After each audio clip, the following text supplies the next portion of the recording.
The Spotlight, the youth and the millennials' place to be heard, starts right now. This week on The Spotlight. Culture Wars Standoff.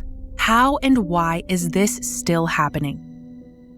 The latest mass shooting massacre that occurred in Nashville, Tennessee, that left 3 children and 3 adults dead. Aren't you guys tired of being here and having to cover all of these mass shootings?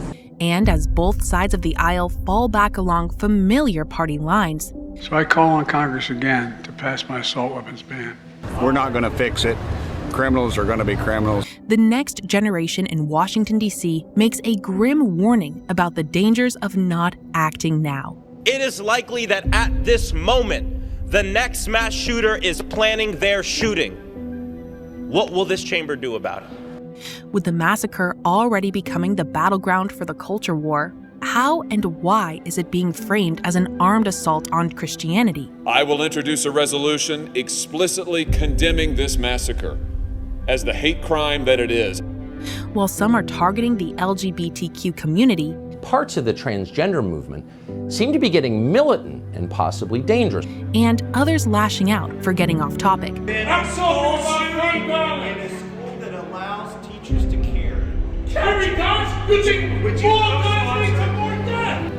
The main question still remains. How can we stop the epidemic of gun violence in America if we don't know how to start the conversion and find proper ways to take action? If you're going to talk about the AR-15, you're talking politics now. Let's not get into politics. Indicted. Donald Trump makes history as the first U.S. president to be indicted on criminal charges. How it has rallied the right around him. The unprecedented indictment is an outrage. If they can do this to Donald Trump, they can do it to you. And they are after Donald Trump because they're really after you. And why some Democrats are saying to hold the applause. This is no cause to celebrate. Is this the beginning of the end for the ex-president, or could it recharge his run for the White House? Plus, Daria Mudrova is here to share her inspiration on how she's connecting with women who are making a difference around the world as entrepreneurs and leaders. Then, roll call! Cynthia Hickenbottom invites her Sin City citizens once again and is here to reflect back on her 6 years as host of Sin City Live. And Emily Dara is this week's guest co-host. Now, let's get it on and get this spotlight party started.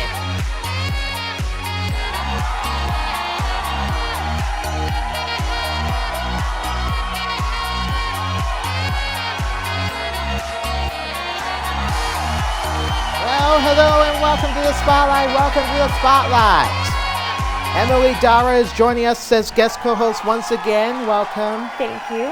You know, we got to get right into this because we got to take it down a little notch because we really just got to report on this, as many folks already know. But once again, we face another school shooting in America. This time, it happened at the Convent School, which is a private Presbyterian school in Nashville, Tennessee. A total of 3 people, 3 school children and 3 adults were killed by a female gun person.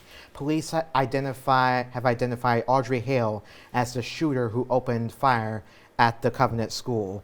And President Biden pleaded with Congress to take action, and so far they responded by digging in behind party lines. Take a look. Mr. Speaker, I rise today because I am furious. Angry that 3 kids died today in Nashville, Tennessee. Angry that hundreds of parents had to cry their eyes out today, not knowing if their child would come home from school. And all of this is because politicians in this chamber that have been bought and paid for by the NRA, that put profits over people, over human lives. Cowards who wasted our time last week, passing a parental bill of rights, not giving a damn about the rights of children to be able to go to their classroom without the fear of being gunned down due to senseless gun violence. It is likely that at this moment, the next mass shooter is planning their shooting. What will this chamber do about it? Why not ban AR-15s? Why not talk about the real issue facing this country in regards to this shooting, which would be mental health? Today, I will introduce a resolution explicitly condemning this massacre as the hate crime that it is and calling upon this body to condemn hateful rhetoric that leads to violence. Hateful rhetoric against religious believers, religious institutions, religious communities that leads to violence. This isn't speculation. This is a tragic fact. It has happened before our eyes, and we must condemn it. And I would call on those corporate partners who are so quick to weigh in on social issues. Now make your voice heard. Condemn this violence as the hate crime that it is. Stand with this community in Nashville. Now, some people are using this as an excuse to demonize the LGBTQ community, and it's just absolute crazy stuff. So nothing's being done to prevent this from happening. So are we really going in the wind once again? Or, because obviously it's like we're still dealing with this issue with gun violence here and in America, and even with these school shootings that occur. David, it's disgusting. It's senseless tragedy. I mean, it's just no words, for that we have to even sit here and discuss this. But, I agree with you that nothing's being done. And I think there's a lot that the U.S. has to fix to get at the root cause of it. There's mental health, social isolation, and then on top of that, the gun control. And, what do you think that should be done? Yeah. Regarding those issues? What should be done is what the people need to do is this. Well, we kind of talked briefly about this off camera in a way where DeSantis did something terrible in Florida, and what politicians need to do is don't do what DeSantis did, where he really loosened guns in Florida, in the state of Florida, and allowed them to have them without a permit. This is a bonehead who really is careless of people's safety here.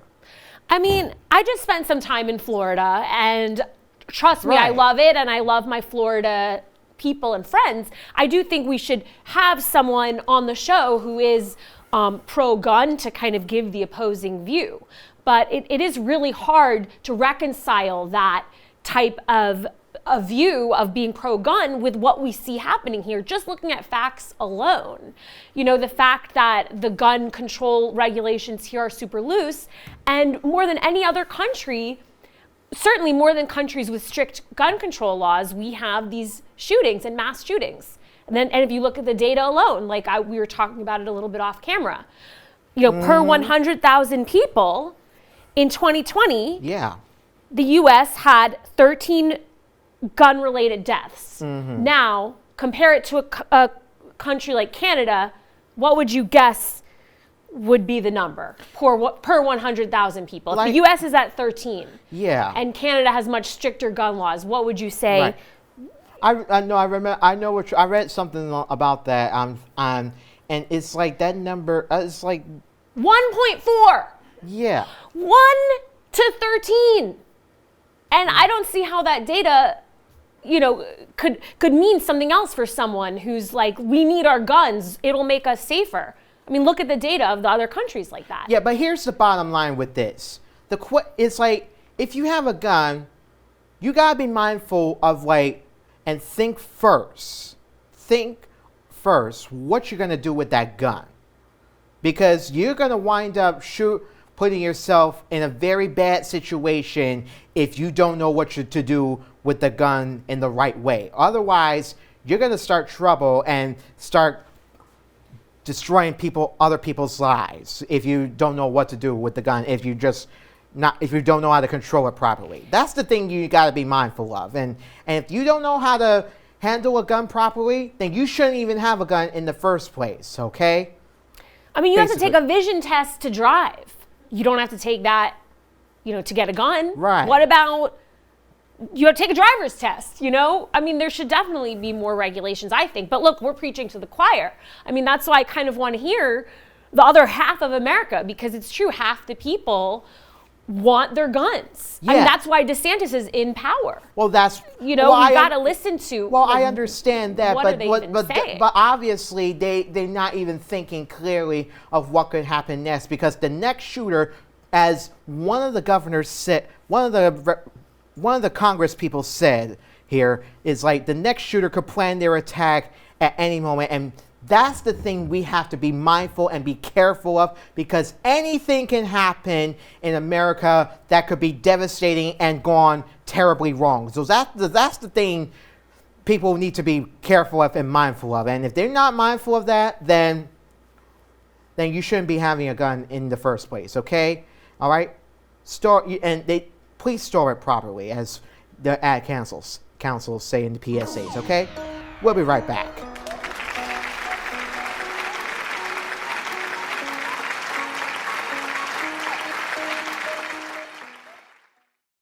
If you store your guns properly, I'll feel safer when I'm playing outside. Safer when walking home. And I won't have to tell my kids, this isn't a drill. Never let your gun get into the wrong hands. Always lock it up. My nephew Joshua was 13 when he was killed in 2001. Was living with me at the time. He asked me, can I go by Billy's house? I thought, well, what's the harm in that, My mistake was I assumed that there was a parent home. I assumed his father had his weapon properly secured. The kid had removed the magazine, so the kid was sure that the gun was safe. And what he didn't know was there was a bullet chambered. Joshua had this fear of weapons because he lost his mother to gun violence.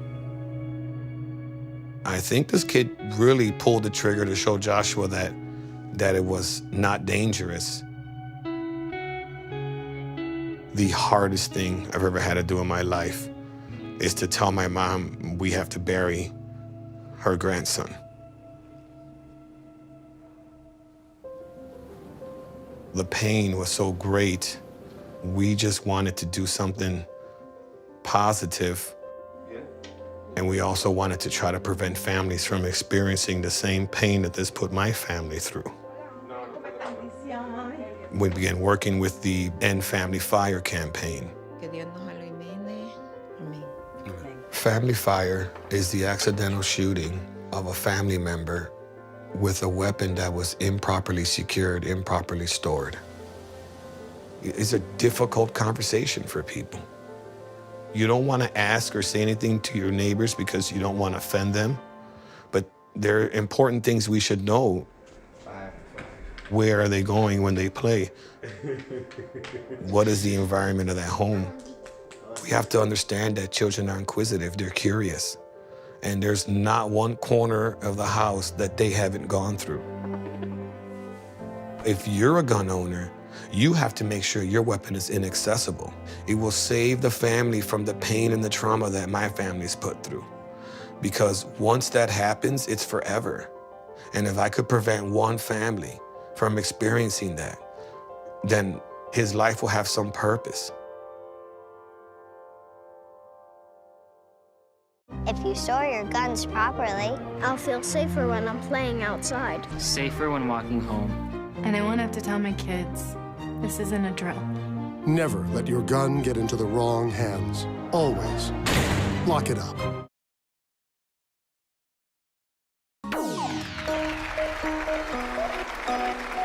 Still ahead, Daria Mudrova shares her inspiration in empowering women as leaders and entrepreneurs across society. Then, Cynthia Hickenbottom roll calls and reflects back on hosting Sin City Live the past 6 years.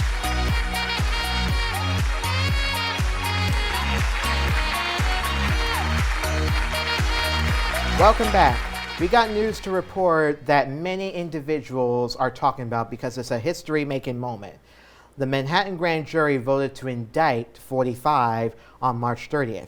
He faces more than 30 counts related to business fraud in the indictment and for his alleged role in stemming from hush money payments made to the pornographic film star actress Stormy Daniels prior to the 2016 election. He is the first president to ever be indicted, so how do you feel, or do we still got ways to go later, even as many Democrats say, hold the applause here? I think there's a long way to go. I mean, he's been fighting legal battles his entire life, and he's gotten away with it. Look how far he's gotten. But I hear that, but it's like he's always spreading like misinformation every time, and that's the thing that really just gets on my nerves here. Is like as Rachel Maddow says, they keep denying things that turn out to be true. That is always the same, and that's the situation that this bonehead keeps doing. He keeps denying things that come out to be true accusations here. Right. And they're not false information. Right. So you think they're going to he's finally going to be held accountable for lying? Yes. That's what I'm hoping for, because then that will be victory for a lot of people, because a lot of people already started doing the victory for everything for when they heard that he got indicted, but from what I heard, there's still ways to go, because they got to slow down, because from what I read is that whether or not he's indicted, he can still run in 2024. And that is not a good sign, in my opinion, because obviously if he does run and wins, then we're in serious trouble here. Why did it have to be over a payment to a porn star? Like, couldn't they have gotten him over any of the other? Because he wants to be a player. That's why. I mean, but couldn't it have been over sexual assault or harassment, or straight up tax evasion and fraud? But no, it has to be over a hush money payment, so everyone's defending it like, oh, it's not illegal to pay someone for their story. I mean, I guess when you dig down into the legal case of it, he misclassified the payments. So it does relate to fraud in the way that he didn't report it properly. But I mean, couldn't you have gotten him on his taxes? Everyone else has to pay so much taxes. He's paid almost no taxes. He's definitely gaming the system. So I guess people love that about him, that he's like this gamer and he keeps winning and living life on his own terms and getting away with it. But, and those are the people that really pay attention to Fox News and that really get so close-minded and become less educated here. Fox News, that's your target audience here at the Spotlight, right, David? Don't even mention that again. I can't stand Fox News, all right? If you are watching from Fox, welcome to the other side. We love all our viewers. Oh, yeah. Well, I think that's enough. We'll be back, all right?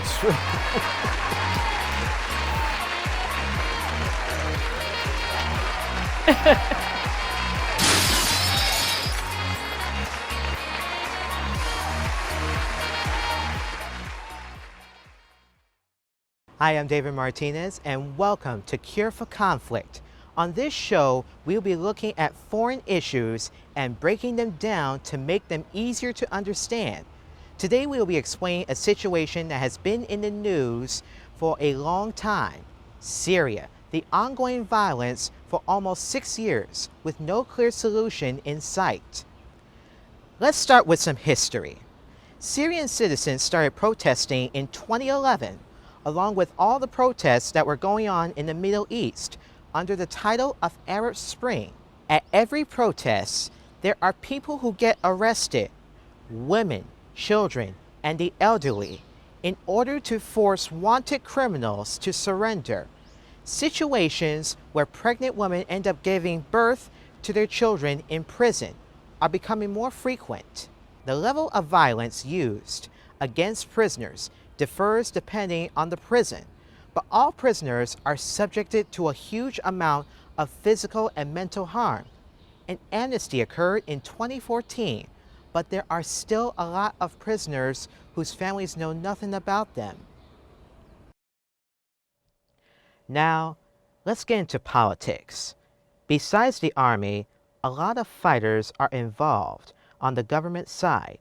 One example is Hezbollah, the Lebanese militia that's funded and controlled by Iran. Since 2011, Iran started sending people from the army with heavy weapons.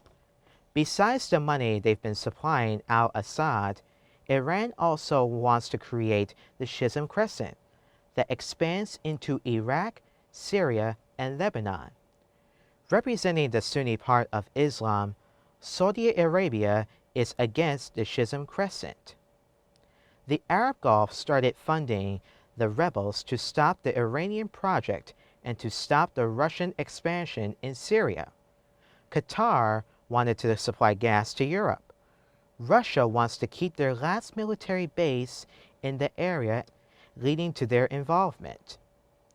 When al-Nusra formed, their main supporters were the Arab Gulf, especially Qatar and Saudi Arabia. Later, they were labeled terrorists due to fighting under the banner of Al-Qaeda, which is considered a terrorist organization. Al-Nusra recently announced that they are no longer a part of Al-Qaeda, changing their name to Jabhat Fatih al-Sham in order to avoid the association. Well, that's all the time we have for today. Be sure to like, follow, and subscribe to the Youth Channel on YouTube, Facebook, Twitter, and Instagram. There will be a new episode of Cure for Conflict every week, so stay tuned. See you next time.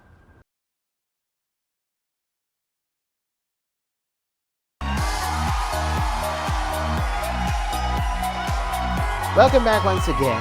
You know, the pandemic forced us to work from home. Yes, I know. I see you there. But they forced us to work from home, from school, and socialize on Zoom. The New York Times talked to individuals that said they're nostalgic over it. They claimed that they missed the creative ways people connected with family and friends, like virtual happy hour, trivia nights, watch parties, etc., and they say they've lost touch with some friends they've made during that period of the pandemic here. Not me. I do not miss Zoom or virtual meetings. Well, they must be blinded by the rose-colored glasses. They're nostalgic. They're thinking that it was maybe better than it actually was. Mm-hmm. What do you think? Well, I'm come on in Zoom, and that's all I could do, okay? And, like, with Zoom, I don't know what to say on this. This is just... You hate it? Or you enjoyed your Zoom times? I've enjoyed my Zoom times, even when we had a Zoom shows on air here, but I'm like, I go with the flow. I just remain neutral and just... wait for miracles to happen and just sit there and like, when's the miracle coming? No. Oh, dog. Bro. Well, the miracle we could get together in person again because people need human interaction. Mm-hmm.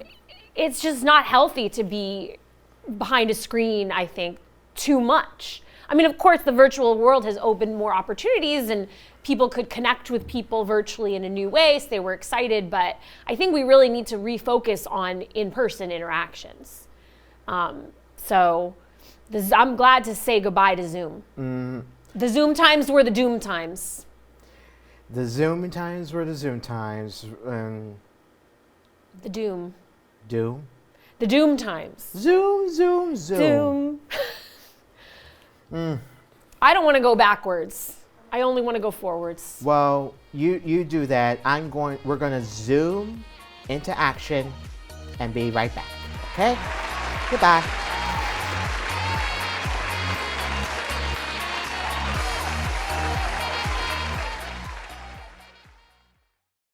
I adopted Bento in 2010 from a shelter. As it turns out, we have very similar personalities. And this cat makes me make art because he's always motivating me to take pictures of him, to draw pictures of him. He just is motivating artistically. It's just that simple. Well, he's my best friend, but a lot of people know him as Keyboard Cat.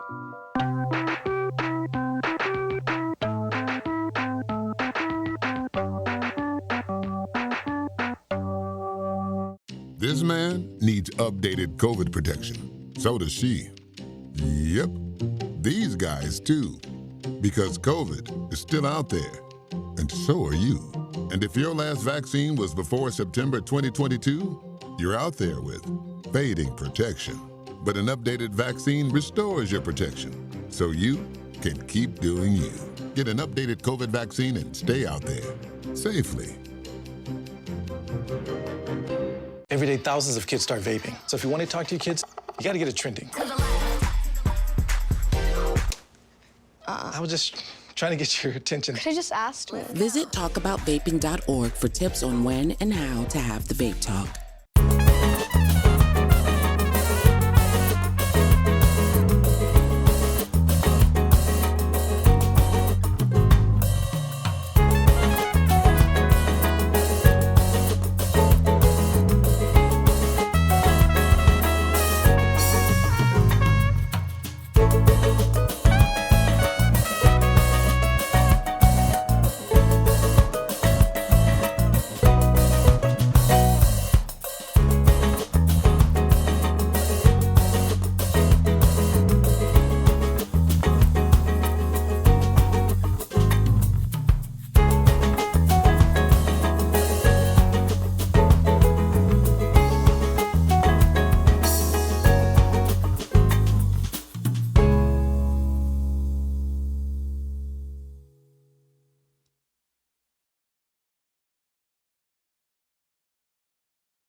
Okay. Pop quiz, Emily. No. Yes. Okay, fine. Here's a true fact. There are 5 movie ratings here in the United States. Name them. PG, G, R. Mm-hmm. That's 3. NC-17. That's 4. X. Repeat. Oh, PG-13. But I think they're. Thank you, producer. Ha ha ha! I got some extra help. But okay. PG-13. That's the one I missed. But isn't there X as well? Okay, so rated X. So that's not an official one. Well, with Emily, we gave Emily a B on that since she missed the last one here. But here's your moment of zen. Let's do the 5 for 200. The 5 movie ratings in the United States are NC-17, R, PG, PG-13, and this one. Kareem. What is X? No.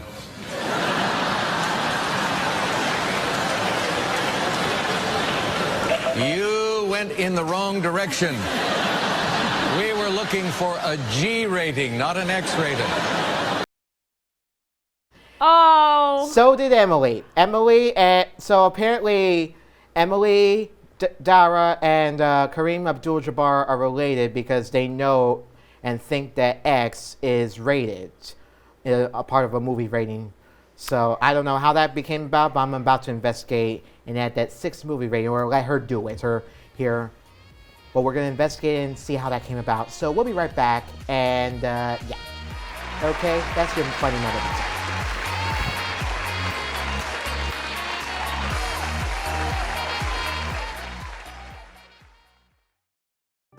Today, tens of millions of refugees have been forced from their homes. But you can make a difference. Act now. Even small amounts make a big difference. Visit supportcrisisrelief.org. They gave me Vicodin after my knee surgery. They kept prescribing it, so I kept taking it. I didn't know it would be this addictive. I didn't know how far I'd go to get more.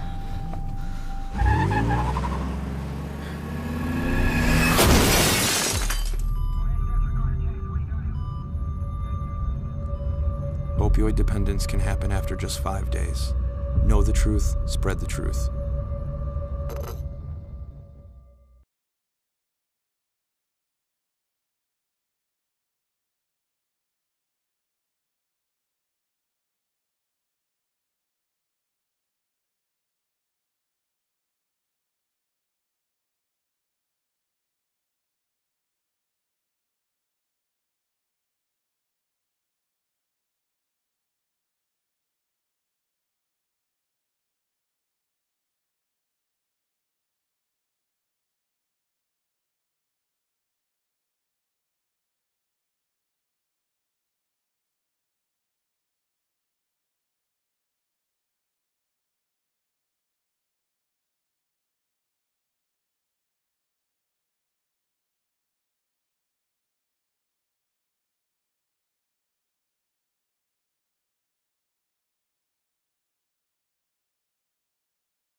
She's all about female leaders from various industries who have tons and tons of goals. She also uncovers the strategies and techniques to build thriving businesses and the lifestyles they desire within entrepreneurship.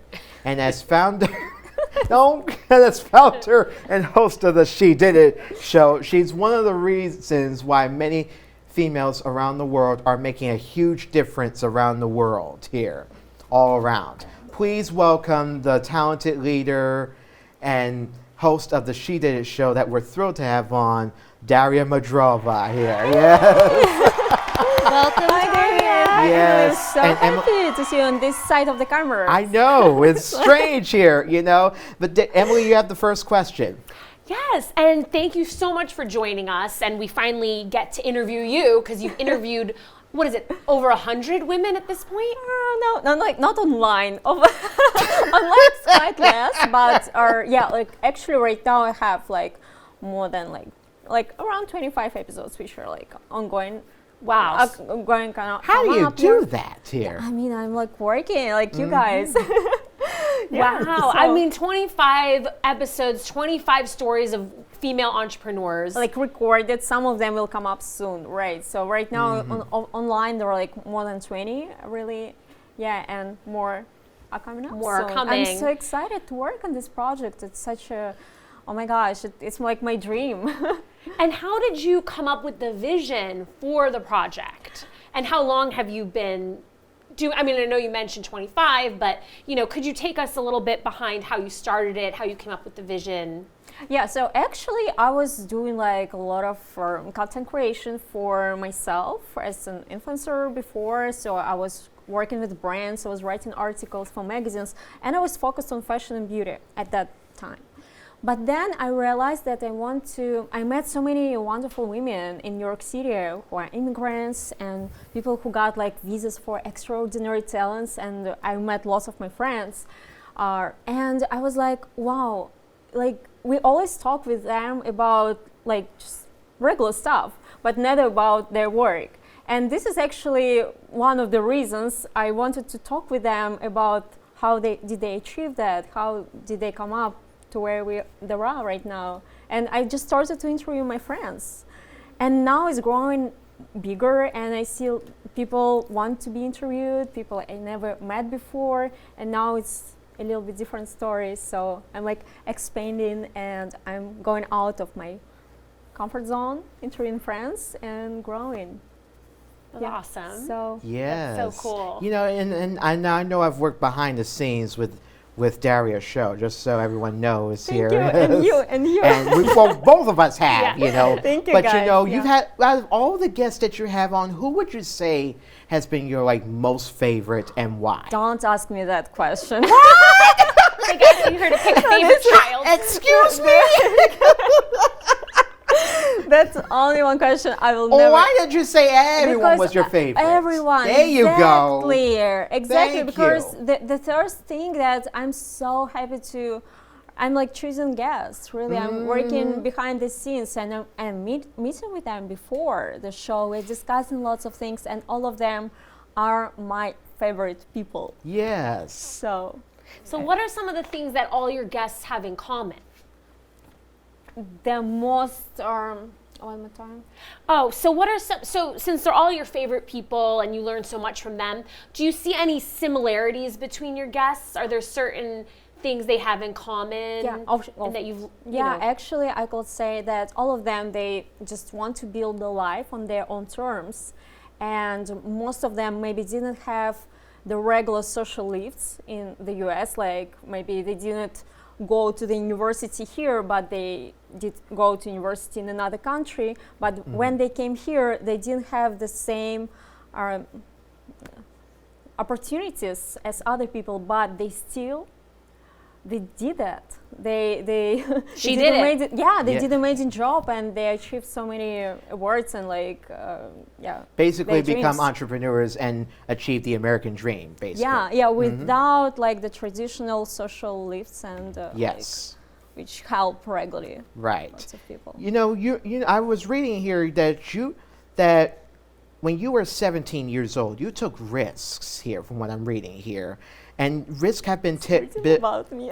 Yeah, I'm reading it right here. I did my research here.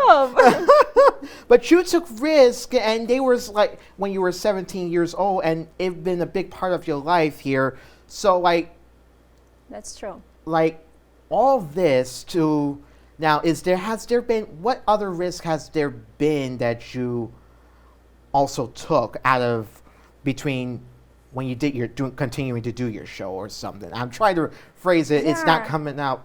You know. Actually, I mean, like the biggest risk, it's to move like when I was 17, I moved from the small city in Russia, which calls like Orenburg. I moved to big city Moscow, and I started my education there. Then I decided to work there. Then I built my business.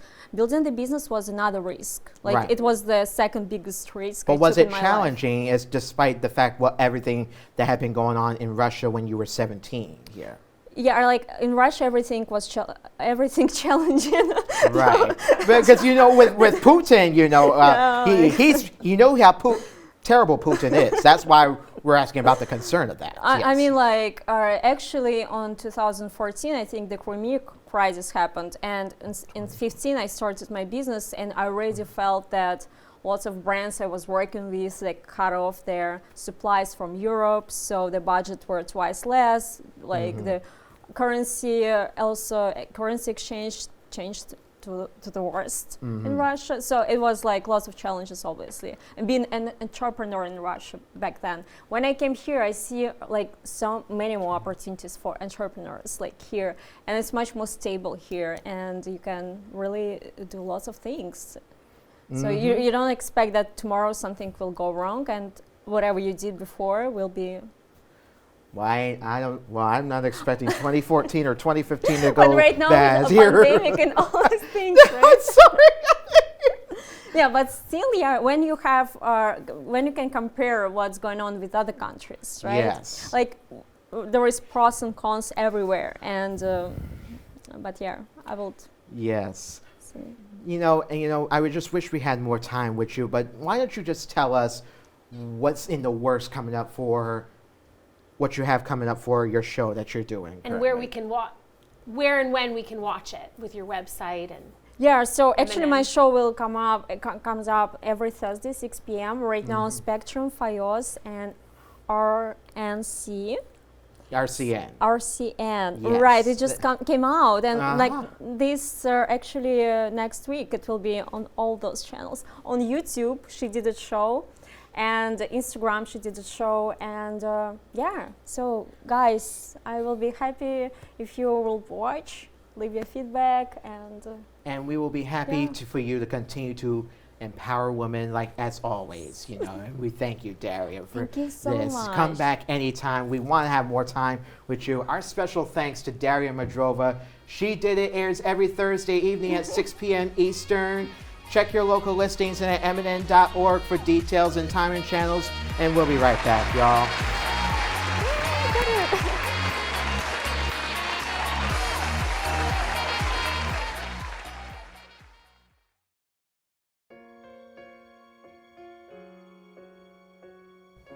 Yo, bro, I can't even post my cat on Instagram, yo. What's going on?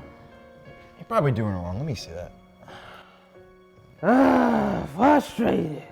Why, what's wrong now? Yo, I got no internet on my iPad, bro. I'm trying to watch my movies, man. See. Great. Now my 2 weeks not going. Yo, I need my movies, bro. It's been my life. Without it, I'm nothing, yo. Man. Net neutrality is what allows us to search the web freely, and it's on its way to becoming revoked. What this means is we will lose our free access to search the internet. Internet providers will be able to slow down or even ban access to certain sites, including social media. This will allow corporations to censor what they want you to have access to, as well as making you pay for website loading and uploading speeds. This may make it harder for victims of police brutality or sexual assault to get their stories heard and to get media coverage of these unjust events.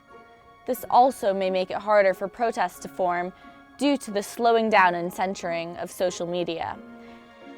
Think about it. If the internet provider is given money to support a specific political candidate, they could speed up the loading time of that candidate's pages, as well as slowing down or even making the other political candidates' pages unable to load. This is not only a computer problem. This will affect internet usage of phones, tablets, or other devices as well. This will also affect apps that connect to the internet. Yo, this net neutrality doesn't make sense at all, bro. Oh, I mean, I can't live with social media. Yo, I need my moves. I can't live without it, bro. Yo, we should fight it. Let's go do something about it. All right.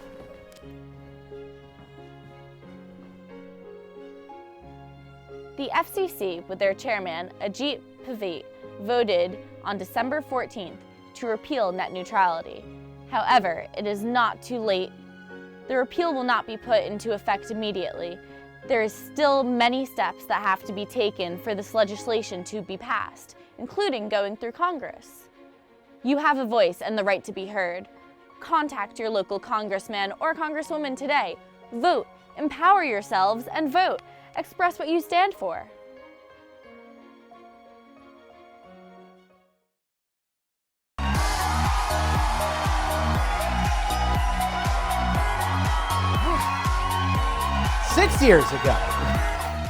Six years ago, Sin City Live was born and later became produced by Seven Principles Productions, which is now also produced on this show as well. So allow us young individuals to do a roll call as we welcome back to the spotlight, Miss Cynthia Hickenbottom! Thank you. Roll call! Thank you, young people. Yeah. Young people, what are you trying to do? All right, so I got my spotlight plug. And now wait a minute. Now wait a minute.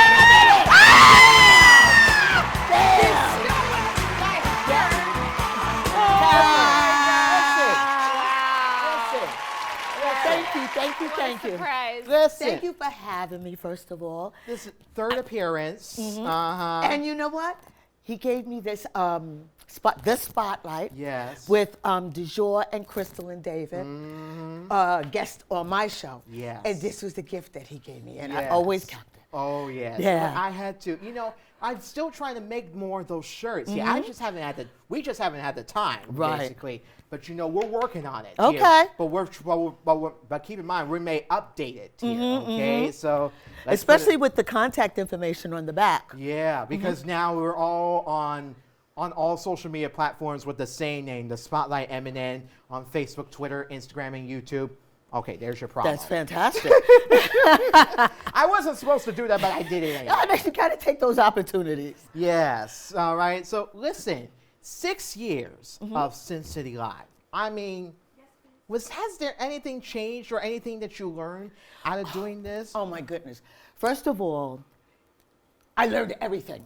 Okay, because it wasn't even supposed to be my show. First of all, it was supposed to be my first husband's show. Yes. And then all of a sudden he's like, okay, it's not gonna be my show anymore. Cynthia, it's gonna be your show. It's like, oh my goodness, I've never had any experience in TV except for watching it. Okay, and you think that doing a show like that, interviewing people, is basically easy. All you have to do is sit there and ask questions. But it's not. Not the way I do it, at least. Because I like to speak to the guests. I like to do my homework, find out what's going on with them. And that's some of the stuff that I learned. And one of the best things you got to learn is to surround yourself with knowledgeable people who are dedicated to their job and not afraid to share information with you. Yeah. And I have that. You sure do.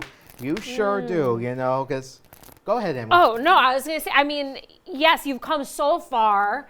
And what are some of the challenges you've had along the way to getting this team of people? And also personal challenges to being on camera. I mean, you've started and created so many shows. So I'm sure you've had your fair share of challenges to overcome. Okay, so I just taped show 33 and 34 today with my guests Marlene Villafane and Lucia Grillo. The one that smashed my face here in a lovely way here. Yeah, and she's appeared on both of them have appeared on the Spotlight as well. Yes, they have, yes. You know, so, this season.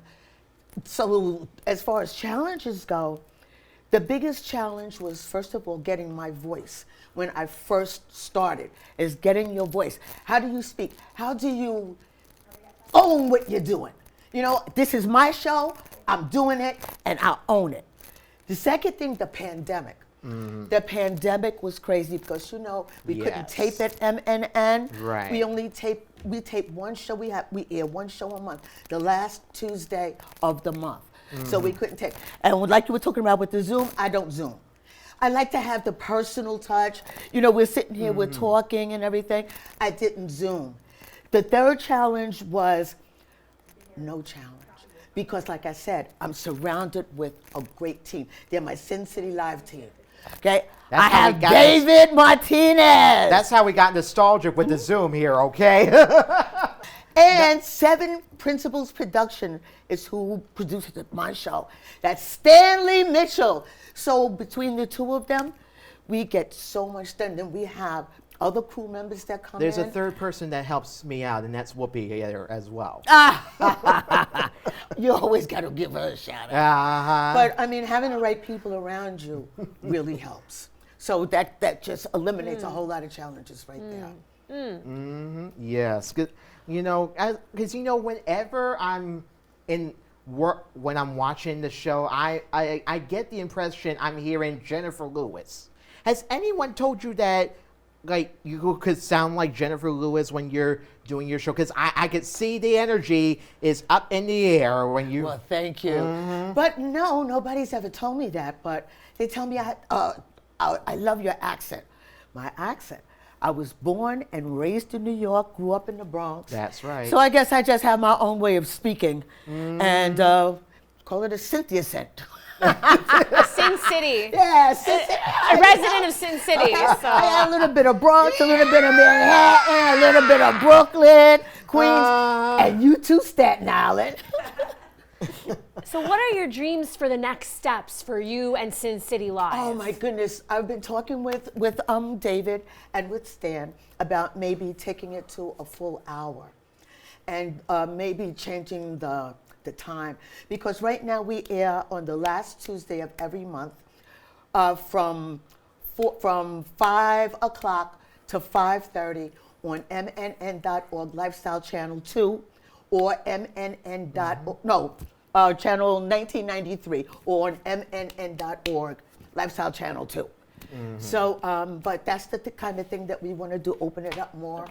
Would you have to get more guests, more interviews if you go to an hour? Because right now it's 28 minutes. So we have a lot of music performances, and you want to get to know your guest, and you want the guest to be able to get what they want to know out, you know, what they want my citizens to know.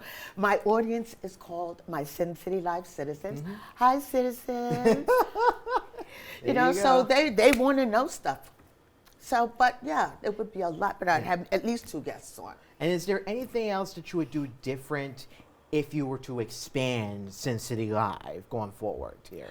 Well, we would open it up to maybe some sketch comedy, and just change it up. And so, Sin City citizens and the Spotlight citizens too, please look for that to happen. Sin City Live. You heard that, you. We get too young for Sin City Live Oh, on this show please. here, okay? You're trying to make me like I'm some old lady. I am well marinated and well seasoned. Well, there you go. And you are one of a kind, a legend here, and we thank you so much. And here, you're never I past don't your care. prime. Yeah. You know, you're another amazing example for us ladies out there that you can start something, a mid-career change. Anywhere. You can start something anywhere.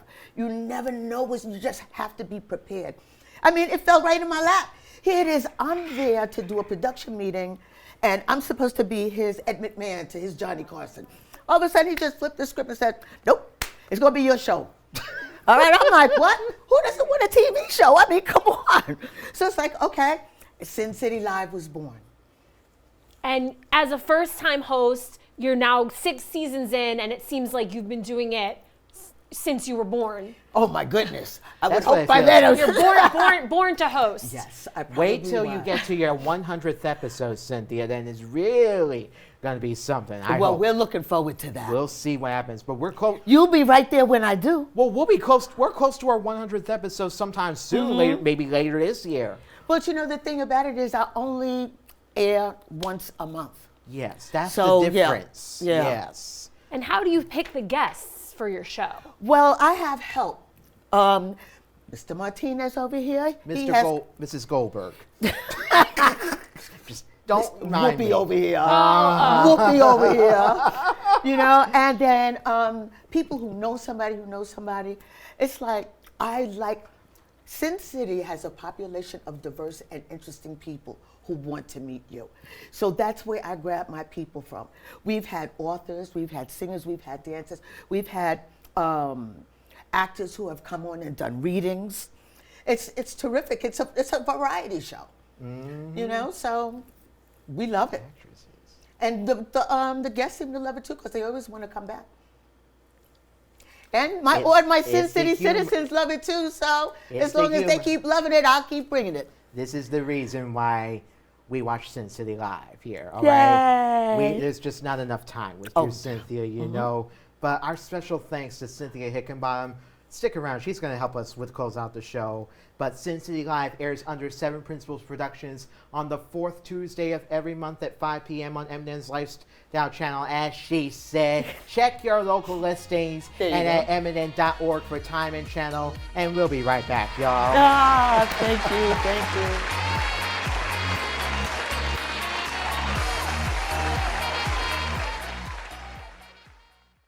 Hey, this is Tim. And I'm Saiba. And it's finally spring break. So an ideal way to spend spring break for me is to either travel to a different state or country to spend time with your friends or family. Nah. I like to spend my spring break at home chilling and relaxing. I can have fun in my city without spending no money at all. That's a lie. No, Tim. You know, you can actually get some cheap plane and hotel flights on really affordable travel sites. Yeah, but the cost for air travel tickets are super expensive. No, Tim. I actually know some really great affordable sites that are good, especially for students. Yeah, but I'm not trying to spend my whole financial aid check in Miami. No, actually, you know, you can, if you book it in advance, you can get them for about $200 or $300. Nah, that's gotta be a scam or something. No, Tim. You know, these sites are reliable, okay? And, you know, easy to maneuver as well. Like Cheapo Air, Sheepfare Guru, Kayak, Orbitz, and even Groupon. Nah, I'd rather stay home in my city and get some errands done. I could go to the dentist and get some root canals and some fillings. I could go to the doctor to get my yearly physical, you know what I'm saying? I could go to the grocery store, go food shopping. I could take long walks in the beach barefooted at Coney Island. No, Tim. Wouldn't it be nice to get away from your regular surroundings and enter a hot tropical place, especially since we're in New York, you know? It's still technically winter. No. It's not even that bad here. I don't even know what she's talking about. Miss, you got sunscreen? What are you doing? It's cold outside. It's at Miami, Put on some Spring clothes. break, Miami. We lit, baby. Party never ends, all right? Sir, you got suntan lotion? No, I need suntan lotion. Guys, don't listen to Tim. Go out and enjoy your vacation with your family or friends, whether your preference is on a beach or a ski resort. You can get all the inclusive deals on all of these cheap websites. Okay, that doesn't sound too bad, but overall, spring break is a time to have fun, relax, and catch up on some things that you didn't get to do during the semester. Heard you. Facts. I agree with you, Tim. There's a lot of things you can do here, locally or abroad. And that's all for today's YC Weekly. Make sure to follow us on all our social media accounts, YouTube, Facebook, and Twitter. And travel safe, guys, and enjoy your spring break. Peace.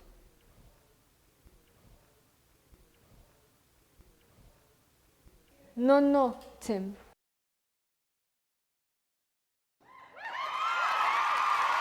Hey, we're still here with Cynthia Hickenbottom of Sin City Live, and we have about a minute here. So I'll tell you what, Cynthia, you close out your show with your gavel and bell that you stole from my dressing room. No.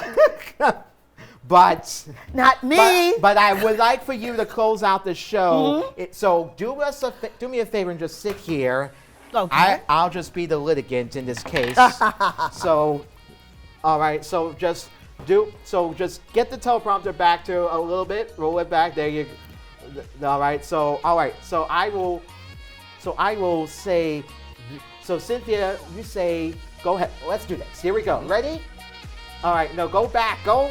Where is this? All right, this is taking a while. This is the ad-lib part. There we go. No, have a great week. She said it. Have a great week. Good luck. Be well. Be safe. Right. And then after that, where it gets to keep it 100. Keep it. Yeah, we want you all to keep it 100. And then take a. Come on. And then we're gonna roll it. Roll it. Roll it. Yeah. How the sausage gets made, people. Yeah. Okay. This is how the sausage is made. Keep it 100. Take a moment in fun to express and enjoy yourself.